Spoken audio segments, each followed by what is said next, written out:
Hola, buenas tardes. Presidentes en la tormenta. ¿Será que tienen demasiado poder o demasiada ambición o todo junto? En todo caso, esta semana, estos últimos días en realidad, nos han traído noticias bastante interesantes, alarmantes en algún sentido, sorprendentes o quizás no tanto. Por ejemplo, Nicolas Sarkozy, el expresidente de Francia, aquel todopoderoso presidente que le declaró la guerra al norte de África, a Libia, que hizo, en fin, todo tipo de andanzas por África, llevando su ejército y sus bombarderos, pues resulta que hace pocos días atrás fue declarado culpable por un juzgado de París, en el cual se lo declara responsable de tráfico de influencias, de corrupción, de espionaje de adversarios políticos, en fin. Esto fue un proceso que duró muchos años, unos cuantos años, 4 o 5 años. Finalmente fue declarado culpable y condenado a 3 años de prisión. En realidad va a cumplir 1, pero bueno, es sorprendente que un expresidente de Francia, esa gran potencia, el que está casado con Carla Bruni, se acordará usted, la modelo, aquella que canta muy bonito. Bueno, este hombre hoy ha sido condenado, es decir, hace unos pocos días. Llamó la atención también que un expresidente francés, Jacques Chirac, que ya ha muerto, pero que hace pocos años atrás también fuera declarado culpable de corrupción, de actos varios. Pero no solamente los presidentes de la política o de los gobiernos han tenido malos momentos últimamente. Josep María Bartomeu, Barto, el presidente del Barça, del Club Atlético Barça, allí donde juega Messi y tantos otros cracks, pues también ha sido condenado a prisión, es decir, ha sido llevado a prisión y está en un proceso en el cual va a terminar muy mal, también por actos de corrupción, de espionaje, de malversación de fondos. Se acordará usted, si le gusta un poco el fútbol o ha seguido los malos momentos que ha tenido que vivir Lionel Messi en los últimos meses, si le renovaban el contrato, si le aumentaban el sueldo, que ganaba mucho. En un momento se llegó a decir que el propio Barça, ese club atlético, estaría a punto de quebrar, entre otras cosas, por las malas gestiones de este señor Bartó, que en fin, ha llevado a una situación en la cual obviamente ya ha renunciado a su cargo y el club está en una situación muy complicada por todos estos tipos de versiones.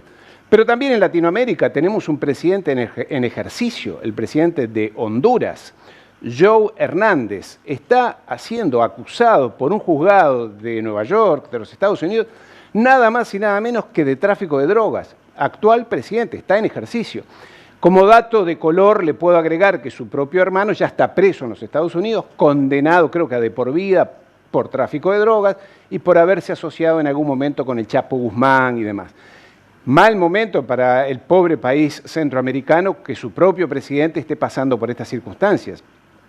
Pocos días atrás, también, y aquí cambiamos de horizonte, aquí nomás, en Bolivia, muy cerca, la expresidenta de facto, aquella que se declaró con la Biblia nueva presidenta, llevándose por delante todas las instituciones de ese país.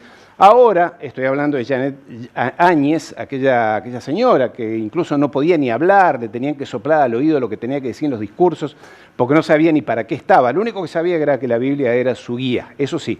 Bueno, ahora con el nuevo gobierno allí en Bolivia también ha sido investigada y ya está presa porque evidentemente dio un golpe de Estado. En fin, son situaciones que uno dice, bueno, pero estas cosas pasan, corrupción tan exagerada en países como estos, latinos. Pero uno puede pensar que para un país ejemplar como Alemania estas cosas no deberían pasar. Pues no, llévese usted la sorpresa. Allí en Alemania, en estos últimos días, varios diputados, un ministro, han sido acusados y ya han renunciado de haber hecho tráfico de influencias para que Alemania comprara máscaras, barbijos o tapabocas a determinadas empresas. Y se han llevado millones de euros en comisiones, en coimas, en mordidas, como dicen los hermanos mexicanos. Es decir, en Alemania, donde uno puede pensar que es un país ejemplar, estas cosas también pasan. Bueno, si nos ponemos a pensar, recuerdes aquella empresa muy importante, una de las más importantes de Alemania, Siemens, que desarrolló actos de corrupción a lo largo de continentes enteros, con gobiernos de todo tipo y que fue acusada y demostrado que cometía actos de corrupción en todos lados. No obstante, allí sigue diciéndose, por una encuesta que acaba de publicarse, que reveló que el 53% de los alemanes, de la población alemana, más de la mitad, cree y está convencida de que en su país también hay corrupción política, al más alto nivel, pero también hay corrupción política. Bueno, si hablamos de Alemania, hay un caso que ha sido emblemático en los últimos meses, que es de la empresa privada Wirecard, una empresa de estas de pago en línea para pagar compras en Internet, que hace una intermediación con los bancos. Esta fue una empresa que surgió hace unos 10 o 15 años atrás, principalmente para que las personas que querían consumir pornografía a través de Internet pudieran pagarlo con su tarjeta de crédito. Bueno, esa empresa creció, se hizo una gran empresa, muy gran empresa, a tal punto que estaba entre las 20 más importantes de Alemania, más importante que el propio Deutsche Bank, el banco alemán de la propia Alemania. Bueno, resulta que su presidente y su director financiero tuvieron que confesar que efectivamente habían hecho un desfalco de esa propia empresa de nada más y nada menos que 2.000 millones de dólares, 2.000 millones. El vicepresidente y director financiero de esta empresa ya hace como 2 años que está prófugo, se ha fugado, no se sabe dónde está, y es el hombre más buscado del planeta. Este es el escenario de personas que tienen mucho poder, mucha ambición, y que en definitiva será la suma de todo eso lo que lleva a estos actos de corrupción y de atropello de las tradiciones, de los valores, de las instituciones, en países que no solamente tienen que ver con el subdesarrollo o el tercer mundo. En todas partes del mundo estas cosas están ocurriendo. Así que de este tema también seguiremos hablando en los próximos días. Un saludo, muchas gracias.